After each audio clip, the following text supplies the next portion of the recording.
Хайырлы күн. 6-нчы республика ифтарына багышланган матбугат конференциясын башлыйбыз. Безнең кунакларыбыз Камил хәзрәт Самигуллин, Татарстанның мөфтие, Радик Җәүдәт улы Миңнәхмәтов, Казан Арена акционерлык җәмгыяте генераль директоры, Радик Мөхәррәм улы Абдрахманов, Россия мөселман эшмәкәрләре ассоциациясының беренче вице-президенты, Айгөл Ринат кызы Биктимирова, Татарстан Җөмһүрияте мөселманнарының диния нәзарәте яшьләр белән эшләү бүлеге җитәкчесе. Беренче сорауны Камил хәзрәт сезгә бирәсе килгән иде. Рамазан айы башлану уңайыннан сезнең мөселманнарга җиткерәсе нинди теләкләрегез бар һәм быелгы республика ифтарында нинди яңалыклар көтелә? Бисмиллахир-рахманир-рахим. Алхамдулиллахи раббил аламин вассалату вассаламу аля расулина Мухаммад ва аля алихи ва сахбихи аджмаин. Ассаламу алейкум ва рахматуллахи ва баракатух. Хиҗраттан соң 1 ел ярым узгач, Пәйгамбәрбез саллаллаху алейхи ва саллям Пәйгамбәрбезгә бер аят килә. Я айюхаллазина аману кутиба алейкумус-сиям кама кутиба алаллазина мин кабликум лааллакум таттакун. Я айюхаллазина аману, эй иман китергән бәндәләрем, кутиба алейкумус-сиям, ураза сезгә фарыз кылынды. Ягъни бу вакыттан алып Рамазан аенда ураза тоту безгә фарыз булды. Һәм бер хадистә Пәйгамбәрбез саллаллаху алейхи ва саллям әйтә: "Иза дахала Рамадан, Рамазан ае кергәндә, футихат абвабул джанна, джаннат ишекләре ачыла, ва гуликат абвабун ниран, җәһәннәм тамуг ишекләре ябыла, ва сулсилати шаятин, шайтаннар шылбырга бәйләнә." Ягъни шайтаннар отпускта, безнең белән нәфесебез генә кала. Яңалыклар, әлбәттә без әйттек, иртәгә беренче таравих укылачак, 15 майда беренче таравих намазы иртәгә була. 16 май исә беренче ураза көне, 16 май. Фитрның күләме 100 сум. Байларга, ягъни кемгә әйтәбез, кемнең нисабы бар, кем закат түли, ягъни шаригать күзлегеннән караганда 600 сум түләргә тиеш була. Фидия садакасы исә 200 сум. Фидия уразаны тотмаучыларга, аларга кагыла. Закат күләме алтынга карап без 210 мең дип санадык. Алтын буенча. Ураза бәйрәме 15 июньдә. Авылларда сагат 3-тә 30 минутта, шәһәрләрдә сагат 7-дә башлана. Юк, ураза байрам июнь, 15 июньдә. Гаит намазы авылларда 4-нче яртыда, шәһәрдә, Казанда, мәсәлән, Түбән Кама, Шаллыда сагат 7-дә. Хәзер кыскача гына шулай. А Камиль хәзрәт, почему было принято вот решение разделения ифтара и какую информацию по поводу Рамадана вы хотели довести? Коллеги лучше ответят на этот вопрос. То есть вариантов было очень много, продумывали. Лучше про это. Задаточь. Пожалуйста. Ассаламу алейкум. Здесь было почему принято такое решение? Потому что каждый месяц, то есть каждый год на 10 дней двигается месяц Рамадан. И так как у нас до этого в центре, в середине лета проводилось мероприятие на Казани-арене, это проходило, начиналось. И то есть если бы начинался бы дождь, то у нас были площадя, здесь, где можно было укрыться. А опять-таки в том году мы проводили на 10 тысяч теннисной академии, но мы проводили это в июне и тоже рисковали, что могли попасть под дождь. В этом году еще больше рисков стало, потому что мы начали проводим в мае, и было принято решение, чтобы сделать это внутри помещения, так как в Академии тенниса есть 2 зала больших, куда умещается по 5000 человек. В одном мы будем читать намаз, а в другом будем проводить ифтар. Поэтому было принято решение, что мы не зависели от климатических условий и чтобы себя обезопасить от погодных условий. Вот. И чтобы уж, как у нас тоже там на предыдущих ифтарах были вопросы, связанные с маршрутами, там, где женщины, где мужчины, тоже были вопросы в этом году, чтобы пересечений не было, и чтобы и организационные вопросы решались быстрее, было тоже, ну, то есть одни из тоже как бы, решений. Вот. Понятно, что Если... сделан для более комфортного времени пребывания. И понятно, что некоторые люди говорят, как мы вот приедем, как уедем. То есть в любом вопросе, в любом решении есть плюсы и минусы, но мы считаем, что в этом году это более удобно, и плюсов здесь больше. И безопаснее, и удобнее проводить такое. И тем более касается программы. Программа для женщин, то есть мужская программа и женская, она будет отличаться, интересы у всех разные. И то есть программа будет подготавливаться немножко разная. То есть для женской аудитории и для мужской. Камиль Хазрат, а вот подробнее о программе вы не могли бы рассказать? Но если мы все расскажем, будет неинтересно же тем, кто пойдет. Правильно, правильно. То есть будет все интересно, будут вагазы, мунаджаты, все будет в этом году, хорошо. Наверное, будет самый красивый ифтар, если... Какую-нибудь интригу оставим. Да. Радик Мухарлямович, а как будет организовано питание и сколько спонсоров привлечено?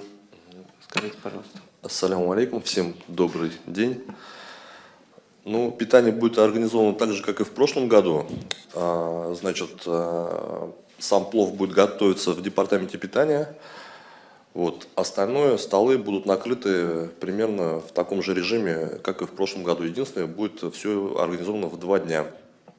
Вот. Но мы хотим сделать, что в этом году у нас столы будут поинтересней, мы что-то добавим. Вот. Что касается спонсоров, также спонсоры – это члены и друзья нашей ассоциации. К сожалению, я не могу вам раскрыть, кто это, потому что это мероприятие не для рекламы, это благотворительное мероприятие, и мы никогда никого не рекламируем и не пиарим. Поэтому те спонсоры, которые принимают участие в этом мероприятии, в организации и финансировании, ну, они хотят быть закрытыми, чтобы мы их не рекламировали, чтобы савапа было больше. Вот примерно так. Рахмат. Һәм волонтерлар турында сұрайсы келген иде, ханым сездән. Да, я хотел, конечно, Күп былтыр менә ярты меңгә якын волонтер иде, хәтерем ялгышмаса, быел менә волонтерлар җитәме һәм алар нәрсә эшләргә тиеш, сез аларны кайдан менә кая килергә тиеш алар волонтер булырга теләүчеләр? Ассаламу алейкум ва рахматуллахи ва баракатух. Шуннан да Радикның сүзләренә кушылып әйтәсе килә, республика күләм ифтар елдан-ел матурлана, елдан-ел күркәмләнә. Һәм безнең тәҗрибәбез дә, волонтерлар белән эшләү тәҗрибәбез дә елдан-ел арта. Һәм менә әгәр дә без быелгы республика күләм ифтарын ирләргә һәм хатын-кызларга бүләбез икән, безнең волонтерларны ирләргә һәм хатын-кызларга бүлү мөмкинлегебез юк. 2 көнгә дә без егетләрне дә, кызларны да бергә топлаячакбыз. Һәм хезмәт күрсәткән вакытта кызлар да, егетләр дә хезмәт күрсәтәчәкләр. Кайда регистрация уза бәйлеге яшьләребез, бүгенге көндә яшьләр актив, алар барсы да социаль челтәрләрдә теркәлү узалар. Җыелу әле һаман да бара. Теркәлүне нинди җирдән эзләп табарга кирәк икәне буенча сорау булса, безнең Диния нәзарәте сайтына кереп, ВКонтакте группасындагы безнең ссылканы, сылтаманы табарга кирәк, һәм шуның буенча электрон рәвештә регистрация үтәргә мөмкин. Әгәр дә кемнеңдер регистрация узарга мөмкинлеге юк икән, 237 86 18 телефоннары буенча безнең эш телефоны буенча шалтыратырга мөмкинлекләре булачак волонтер буларак катнашырга теләүчеләрнең. Һәм беренче көнне 300 волонтер хезмәт күрсәтер дип өметләнәбез, икенче көнне шулай ук 300 волонтер. Һәм менә минем бик тә күңелем була шундый күренешкә. Хәзерге волонтер, яшьләр һәм кызлар, егетләр һәм кызлар футболка өчен генә, яисә андагы яшьләр белән танышыр өчен генә килми, ифтарга киләләр. Нәкъ менә Рамазан аенда ураза тоткан кешенең авыз ачтырып савабын алыр өчен алар аны аңлап килә. Һәм менә мин бүгенге мөмкинлектән, форсаттан файдаланып әйтәсем килә. Рамазан аенда ураза тоткан кешегә, авыз ачтырган кешенең савабы бик зур, ул икеләтә, чөнки аның үзенең ураза тоткан савабы бар һәм авыз ачкан кешенең савабы аңа Аллаһ Тәгалә өстәрмен дигән. Шунлыктан көтеп калабыз яшьләребезне һәм бик тә күңелле күренеш безнең волонтерлар арасында гаиләләр белән эшләүчеләр бар. Авыллардан, районнардан киләләр гаиләләр белән ярдәм итәргә. Һәм инде нәрсә эшләүгә килгәндә волонтерларыбыз иртәнге 9-га җыелалар. Теннис академиясе территориясына алар өстәлләргә скатерлар җыюдан эшне башлыйлар. Һәм менә Радик Мөхәрләевич әйткәнчә килгән ризыкны өстәлләргә җәеп, тезеп, әзерләп көтеп торалар кичке авыз ачу вакыты җиткәнен. Аннан соң инде кунакларны мөлаем, матур итеп каршы алу безнең волонтерларга йөкләнгән, аларның һәрберсен олымы ул, яшьме ул, апамы ул, абыймы, яшь егетме, яшь кызмы, һәммәсен тиешле урынга озаталар, намаз уку урыннарын күрсәтәләр. Һәм ифтар беткәннән соң аларның чыгу юлларына, яисә стоянкаларга күрсәтеп озатып калалар. Һәм инде менә быел 2 көн ифтар булганлыктан безнең бурычыбыз булачак 26-сы көненә, 27-се көнне булачак ифтарга өстәлләрне кичтән тезеп, рәткә китереп калдыру. Менә шундый вазифалары волонтерларның һәм тагын мөмкинлек булгач инде минем әйтми уздыра алмыйм. Безнең волонтерларның эше бик соң төгәлләнә, ул 12-нче ярты төнге. Безгә бирәләр автобуслар һәм без Казан шәһәренең төрле почмакларына килгән волонтерларны озатабыз. Алар һәрберсе өйләренә исән-имин кайтып җитә торганнар иде башка елларда, быел да шулай булыр дип өметләнәбез. Һәм инде җыештырганда яисә әзерләгәндә уңайлы булсын өчен җиңел аяк киемнәре, уңайлы киемнәр таләп ителә. Әгәр дә ураза тотмаган егет һәм кыз безгә волонтер булып ярдәм итәргә килергә тели икән, менә Радик Мөхәрләевич минем сүзләремне шулай ук куәтләр, алар өчен әзерләнә җылы ризык. Һәм инде чәй эчеп алырга да мөмкинлек бар. Ягъни мин ураза тотмыйм бит, ярдәм итә алмыйм инде дигән фикер булмасын.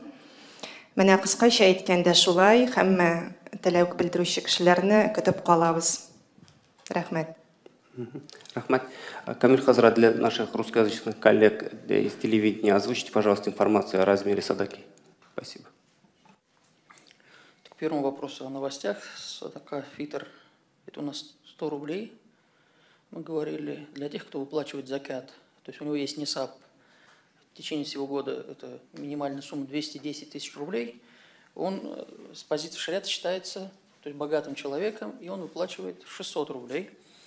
Фидия же – это 200 рублей за пропущенные дни, когда у человека есть обоснование, например, болезнь или кормящая мать, или же там беременная женщина. Она может не поститься, пропаститься в другое время. Но есть, например, человек, у которого есть, ну, скажем, болезнь, которая, ну, он не знает, что она вылечится, не вылечится, например, хроническая болезнь. Врач ему разрешает не поститься, он платит 200 рублей. Или старый шейх Фани, в арабском говорится, уже настолько пожилой человек, что вот он уже очень такой, совсем уже пожилой, и врачи ему, то есть врач-мусульманин разрешает не поститься. То есть нужно разделять. Просто не хочу, фидией спастись нельзя. Если есть обоснование, как старость, или же хроническая болезнь, которая не, то есть он чувствует, что он никогда не излечится от нее, то тогда он платит фидию. Затем во многих мечетях ифтары будут проводиться в республике, вечернее разговение. То есть в Казани это, ну, навскидку в данный момент более 30, но в первый день Рамазана вы увидите, на сайте можно будет у нас увидеть, в каких мечетях будет проводиться ифтар. Ежедневные. Таравих будет проводиться в каждой мечети, но примерно в 40 мечетях по всей республике будет читаться хатам, полное прочтение Корана. В Казани, если в прошлом году было 23 мечети, сегодня могу сказать навскидку, в 20 мечетях точно будет прочитываться полностью Коран. Также акция «Рамазан. Месяц добрых дел» – это благотворительная акция по сбору средств нуждающимся людям через наш фонд «Закат». Она будет осуществляться. В этом году также 47 хафизов у нас должны приехать с Турецкой Республики. Пока вот на этих днях они получают, то есть уже часть из них получила визы, часть, то есть вот сегодня, завтра должно решиться, и вот на днях, буквально завтра, послезавтра они, думаю, приедут в нашу республику.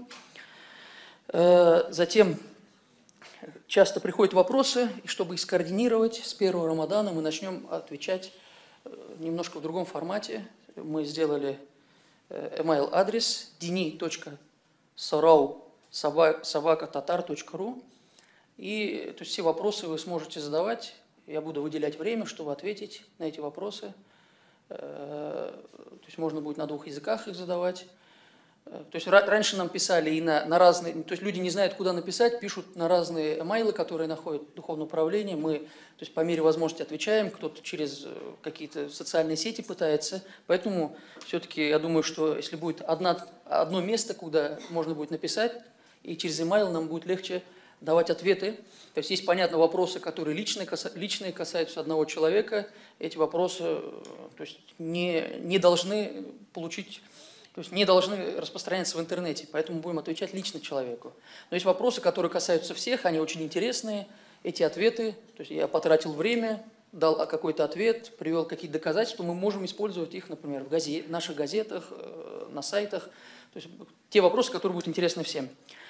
Затем пользуясь возможностью, хотел вам дать, то есть рассказать одну новость.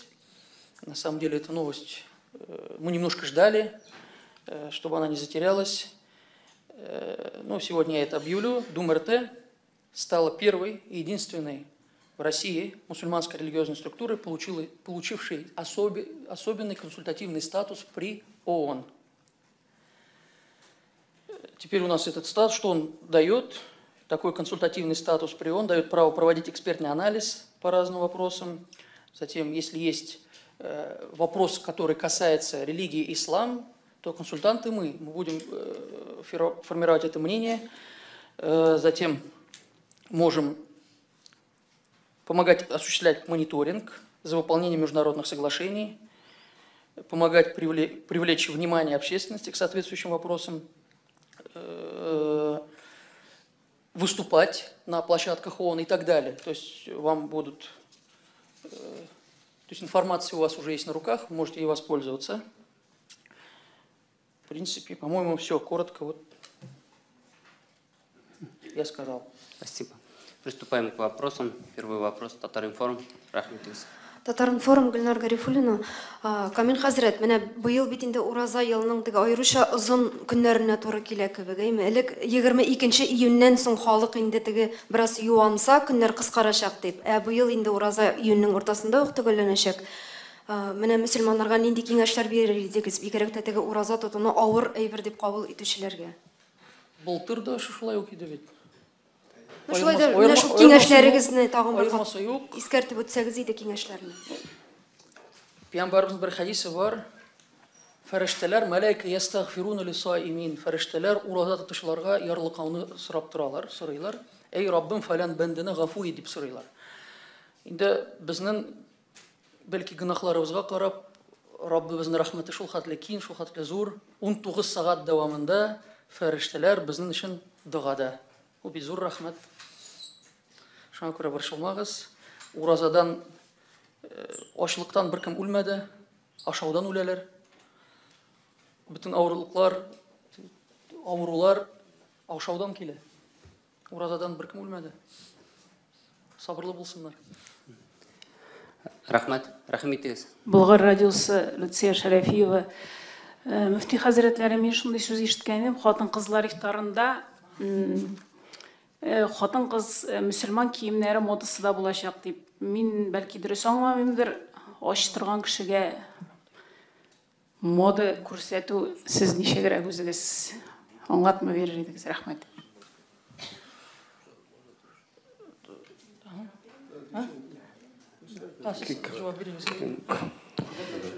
Хатын-кызлар булгач, мин әлеге сорауны үземә алсам, риза булырсыз дип уйлыйм.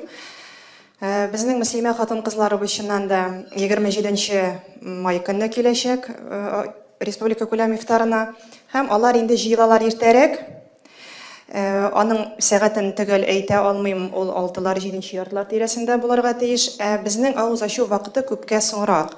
Менә шушы вакытта кеше килә ала 7 яртыга. Әгәр дә ул территорияда дуслары белән аралашып, сөйләшеп йөрү мөмкинлеге булсын дип әйтә икән, һәм инде алар буш булмасыннар дип кызлар бит инде алар кием яраталар. Шуңа күрә бу һич кенә дә ураза тоткан кешенең рухи халәтенә тискәре йогынты ясар дип уйламыйбыз. Рәхмәт. Сорауларыгыз бар. Рәхмәт итегез. Ғайла һәм мәктәп журналы Нурия Алимиева. Менә минем нисап буенча сұресім келген иде. Без бит фитр садақасын 100 сумнан 600 сумга хәтәгәйме күләме. Моны алырга мөмкин.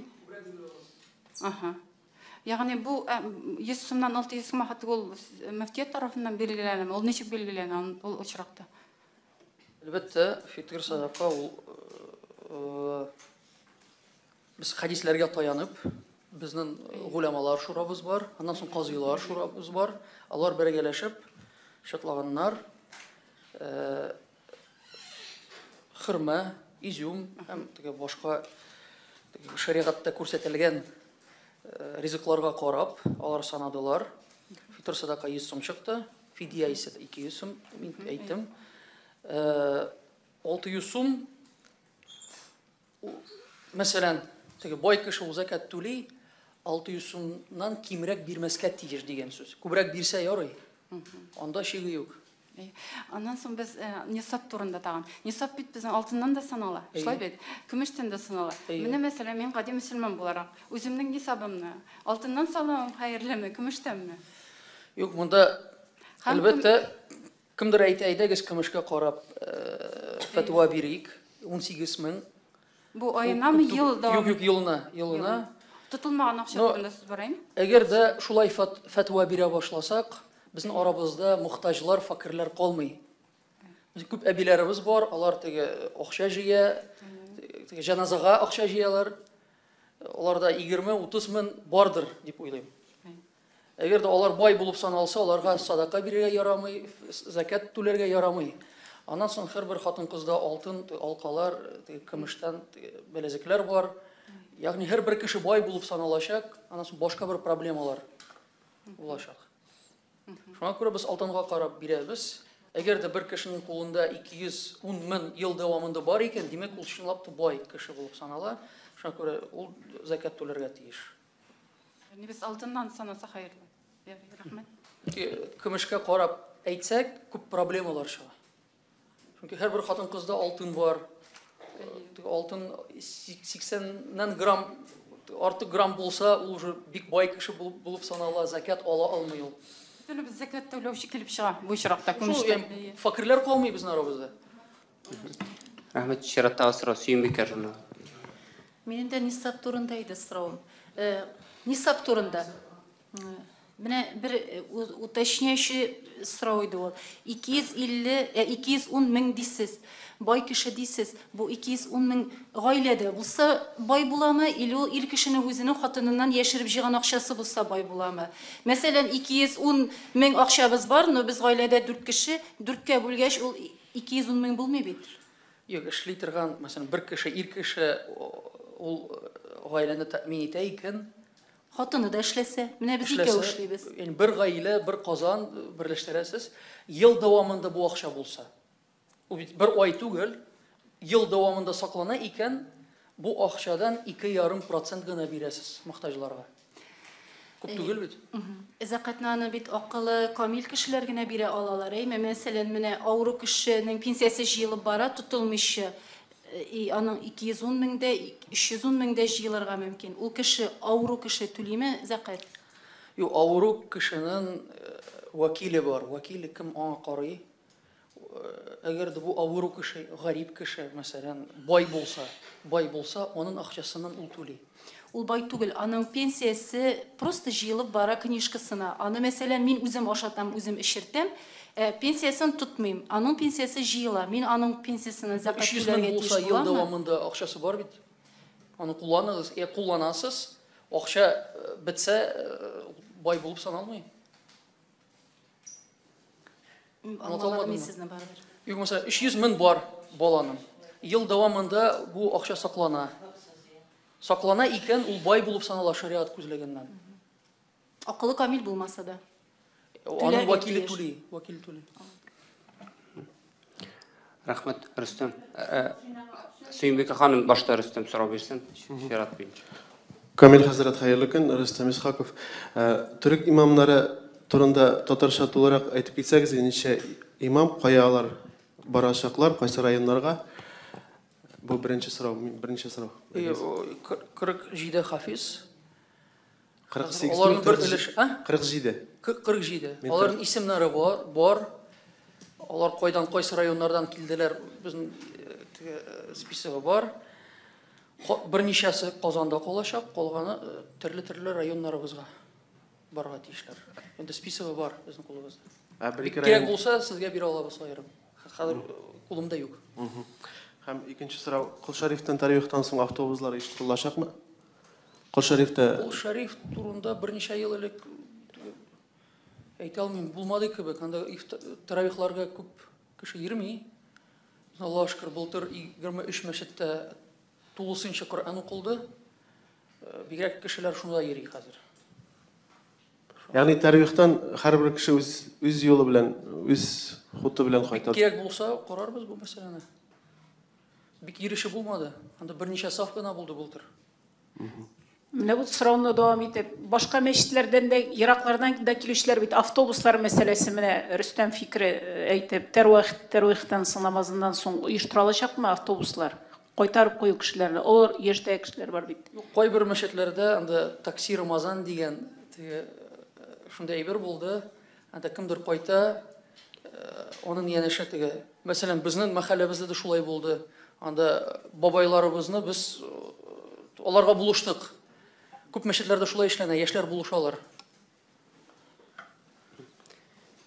И вот продолжение вопроса, Радик Завдатович. Объясните, пожалуйста, вот как будет организован транспорт после ифтара? Ну, у нас... Ну, тут мы рекомендуем приезжать на общественном транспорте, так как вокруг теннисной академии парковка будет запрещена. И после ифтара уже кто-то приехал с районов, мы и с районами, и с транспортными компаниями уже отработали, что их будет также организована парковка будет для автобусов около МИЦа, и спокойно можно будет оттуда уехать. Но привозить будет прямо к теннисной академии. То есть там парковки не будет, но оставлять и там на такси или на машине, с кем-то, с друзьями можно приезжать, спокойно можно выходить около теннисной академии, проблем не будет. Спасибо. Рахмет. Идер журналы Энжи Басырова. Әйтегез әле, менә республика ифтары бит инде районнардан күпме кеше киләчәк һәм анда кемнәр эләгә ала, ничек теләк белдерүчеләр булса, аларга кайдан мөрәҗәгать итәргә, нишләргә? Рәхмәт. Билетлар булар үч төрле була. Мәсәлән, бу монда ир кешеләре 26 майында бу хатын-кызларныкы, 27 май шундый билетлар булачак, шакырулар. Без мухтасипларыбыз аша аларны таратабыз. Аннан соң ятим балаларга, гарипләргә аларга да җиткерәбез иншалла. АПМРФ алар да бер өлешне алар тарата.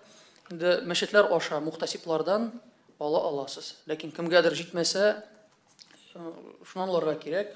Чөнки сан чикләнгән, ул квота сыман, квота шикелле. Мәсәлән, хаҗ квотасы тулган икән, бара алмыйсыз. Монда да бару шарт түгел, ул фарыз түгел. Кемгә җитмәсә,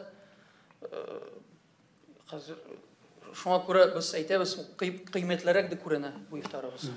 Я хотел бы еще добавить тоже, Хазрат, тем, кому билетов не хватит, мы каждый день организовываем ланчбоксы. Это то, что люди могут забрать с собой. То есть люди приходят, и у кого не будет билетов, мы организуем еще с собой доставку того, что будет на ифтаре.